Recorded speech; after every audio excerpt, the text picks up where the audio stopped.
الله الرحمن الرحيم الحمد لله رب العالمين mai yiwuwa sakataren gwamnati da manya-manyan ma'aikatan gwamnati manya-manyan kan siyasa masu martaba mai daraja ta ɗaya sarakunan bici da ƙaraye da wakilan sarakunan gaya rano da kano da hakimai da 'yan kwamiti na cpc da 'yan kwamiti na monitoring da evaluation 'yan jarida da kowa da kowa. Assalamu alaikum. Babu shakka akwai babban magana, akwai muhimmiyar magana, amma babu lokaci da lokacin sana yayi, sai dai zan yi magana a takaice domin an riga an fahimci abin da ya kawo nan.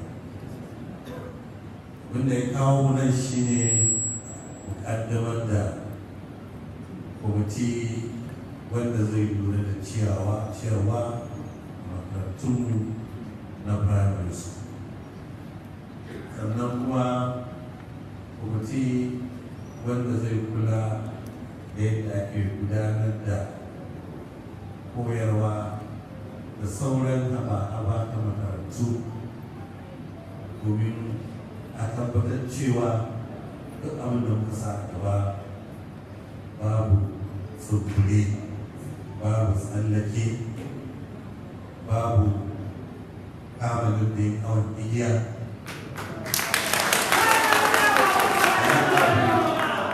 cikin tsari, cikin hikima, cikin ilimi, cikin jajircewa. Wannan abubuwa guda biyu suka tara da nan. Sannan kuma sai mu faɗi menene makasudin ma kawo waɗannan kwamitoci. Na farko mun riga mun yi babban furuci cewa ilimi a jihar Kano ya zama kyauta, ya zama dole, daga matsayin firamare da matsayin sakandare. Ina jin wannan furuci kowa zai gane shi, har ma Fulani za su gane.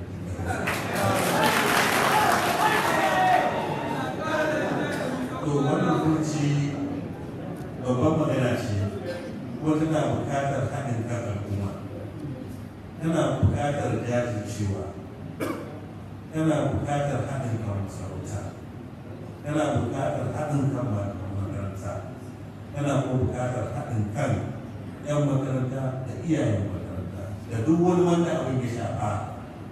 Wannan yana buƙatar haɗin kansa. Saboda haka wannan aiki mun ɗauko shi da daddare, wannan aiki mun ɗauko shi da kuduri sosai da sosai, ba ma son wasa a cikinsa. Kuma muna roƙon Allah subhanahu wa ta'ala ya taimake mu samu nasara. Jihar Kano ta fi kowace jiha yawan al'umma a Najeriya, amma kowa ya san rashin ilimi ya zai kasance yawan ɗin zai zama jari maimakon jari. so muke yawan mai zama jari. Yadda China take a duniya ta fi kowane jinsi yawa a duniya, haka ta fi ko'ina yawa a Najeriya. Yadda China saboda ilimi ta bazama duk cikin duniya kadai za ta samu Chinese ana damawa da shi.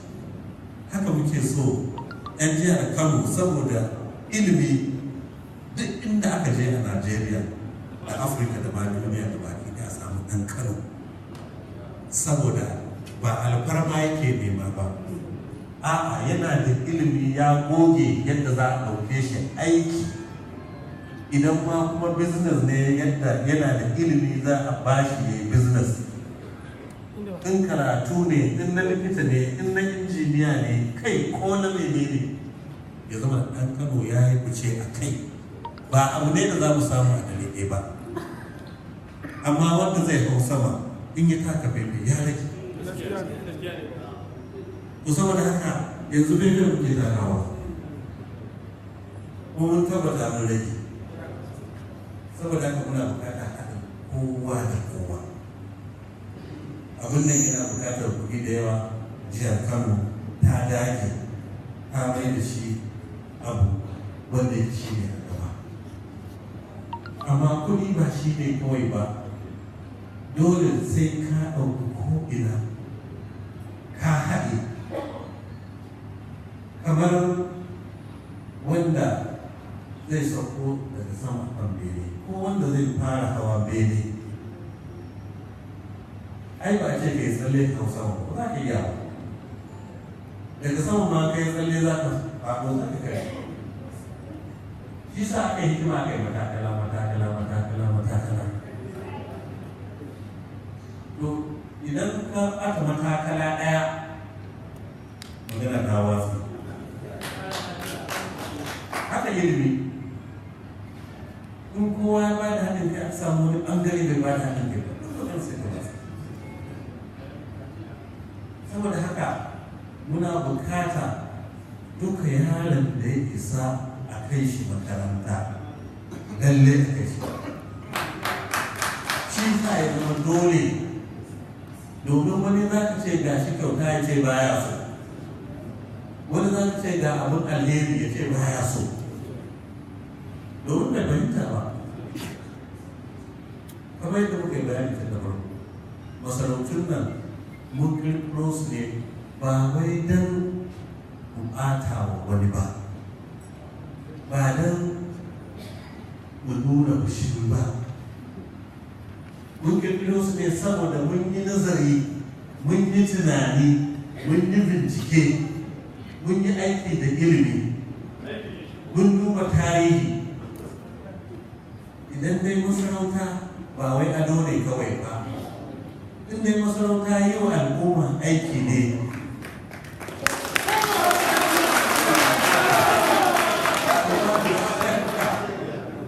babu shakka sai an karkasa, sai an rarraba,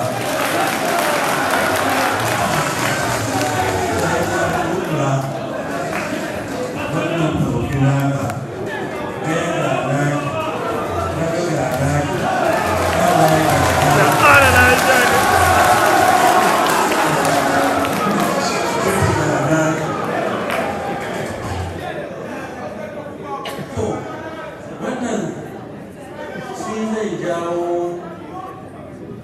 kishin al'amari. Idan kun ce sarkin bici mai daraja ta ɗaya, ga yawan hakimanka, ga yawan dagadanka, ga yawan masu unguwanninka, ga yawan makarantunka, ga yawan asibitocinka, muna so an fito da tsari na kowa ke makaranta.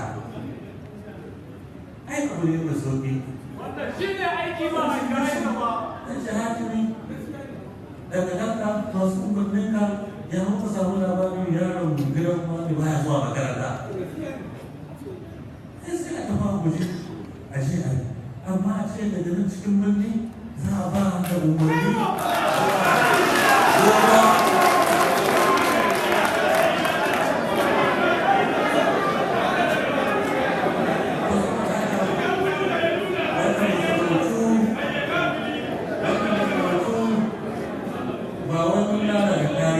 Mun gyara tarihi ne, tarihi gyarawa muka yi domin ci gaban al'umma. Ai da can ma mutane su rara su yawa. Har yanzu a Najeriya akwai mutane su yawa su rara.